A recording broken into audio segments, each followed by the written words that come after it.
Di tengah dunia yang terus berubah, pernah kepikiran nggak gimana caranya sebuah madrasah atau sekolah Islam di Indonesia bisa menyiapkan murid-muridnya buat masa depan? Nah, hari ini kita bakal bedah ceritanya MI Nurul Huda Mulyorejo, sebuah madrasah yang punya cara unik buat menjawab tantangan itu. Semua ini berawal dari satu pertanyaan besar yang sebenarnya jadi PR buat semua pendidik di dunia. Gimana sih caranya kita membangun sekolah untuk masa depan, tapi di saat yang sama kita nggak kehilangan nilai-nilai berharga dari masa lalu? Nah, ini dia nih dilemanya. Di satu sisi, kita tahu anak-anak kita butuh banget keterampilan abad 21, kayak berpikir kritis, kolaborasi, dan lain-lain.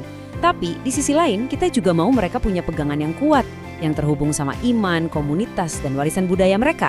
Gimana coba cara menyeimbangkan keduanya? Dan disinilah kisah MI Nurul Huda Mulyorejo jadi menarik. Yuk kita lihat lebih dekat gimana mereka mencoba menjawab tantangan besar ini lewat pendekatan mereka yang khas banget. Oke, kita mulai dari fondasinya dulu ya, yaitu cetak biru pembelajaran mereka. Jadi semuanya itu berawal dari kerangka yang mereka sebut 6C. Mungkin kita udah familiar ya sama 4C, kreatif, kritis, komunikatif, kolaboratif. Nah, mereka menambahkan 2 elemen lagi yang krusial banget hari ini, computational thinking atau berpikir komputasi buat era digital, dan yang paling penting, compassion atau welas asih sebagai landasan moralnya. Keren kan? Nggak cuma itu, pendekatan ini diperkuat lagi sama fokus ke higher order thinking skills atau HOTS. Jadi tujuannya bukan lagi cuma nyuruh siswa buat menghafal, tapi benar-benar ngajarin mereka caranya berpikir, gimana cara menganalisis, mengevaluasi, sampai menciptakan sesuatu yang baru.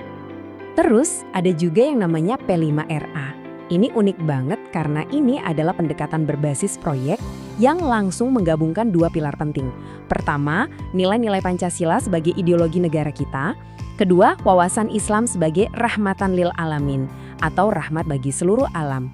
Jadi nilai kebangsaan dan keimanan itu menyatu langsung dalam proyek belajar sehari-hari. Dan semua strategi pendidikan tadi itu nggak asal jalan loh. Semuanya berdiri kokoh di atas 5 prinsip panduan yang jelas banget. Mulai dari pembelajaran yang berpusat pada siswa, relevan dengan konteks lokal, sampai melibatkan semua pihak termasuk orang tua dan masyarakat. Oke, kita udah lihat cetak birunya. Sekarang yuk kita kenalan sama mereka yang jadi pusat dari semua ini, jantungnya sekolah, para siswanya. Sekolah ini ternyata menjadi rumah bagi 385 siswa. Wah, sebuah komunitas pembelajar yang hidup dan penuh semangat ya. Dan yang menarik, siswa-siswanya ini datang dari latar belakang keluarga yang beragam banget.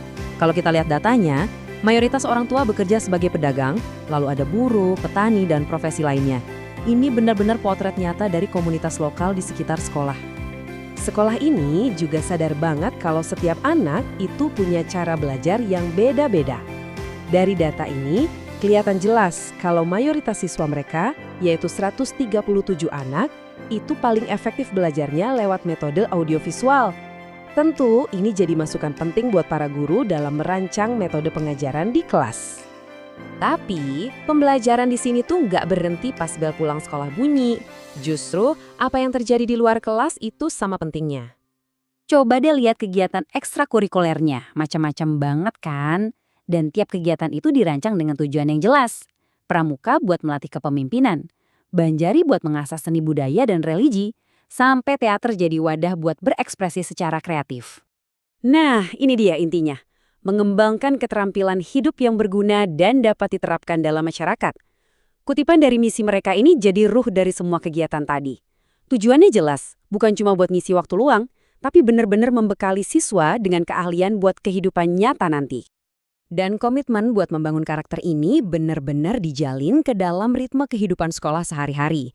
Mulai dari sholat berjemaah buat membangun kebersamaan, ada juga kegiatan Jumat bersih, sampai penggalangan dana amal yang rutin diadakan. Ini semua buat mengasah kepedulian sosial mereka. Tentu saja, semua program hebat ini nggak akan mungkin terwujud tanpa fondasi yang kokoh, baik itu orang-orang di baliknya maupun fasilitas yang mendukung. Perjalanan sekolah ini sendiri adalah sebuah kisah pertumbuhan yang luar biasa, yang berakar kuat dari komunitas. Dimulai dari gagasan sederhana di tahun 1984, lalu dapat tanah wakaf dari seorang warga di tahun 1990, dan lihat sekarang, sudah jadi kampus yang kita lihat hari ini. Benar-benar dari komunitas, oleh komunitas, dan untuk komunitas. Dan inilah ruang-ruang fisik di mana semua visi itu diwujudkan setiap harinya.